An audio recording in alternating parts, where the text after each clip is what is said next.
Hi friends, Tuesday மீலாங்க நான் பார்க்கலாம் வாங்க. இன்றைக்கி மண்சட்டியில் வந்து குட்டி குட்டியாக வந்து சேப்பங்கிழங்குலாம் இருந்தது. அது போட்டு காரக்குழம்பு, அப்புறம் லஞ்ச் எல்லாமே இப்போ செஞ்சு முடிச்சதுக்கப்புறமா கிச்சனில் சாமான் எல்லாமே வச்சு போட்டிருக்கேன். அப்புறம் லஞ்ச் எல்லாமே பேக் பண்ணி வச்சு அவங்க அனுப்புனதுக்கப்புறம் கிச்சனில் இருக்க சாமான் எல்லாமே தேய்ச்சிட்டு கேஸ் மேடை எல்லாமே லைட்டாக தொடச்சி விட்டுட்டேன்.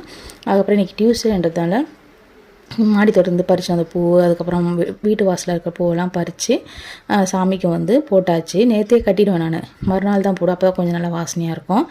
அதுக்கப்புறம் வந்து பார்த்திங்கன்னா பாப்பா இப்போலாம் வந்து ஃபோன் கேட்டு ரொம்ப வந்து அழுதுகிட்டே இருக்காங்க. அப்புறம் கொஞ்சம் நான் சமாதானப்படுத்தி அப்புறம் விளையாட வச்சு சாப்பிட வச்சு தூங்கவும் வச்சுட்டேன். அதுக்கப்புறம் கையில் துவைக்க வேண்டிய துணி எல்லாமே வந்து பார்த்திங்கன்னா கையில் துவைச்சி இன்றைக்கி காய வச்சுருக்கேன்.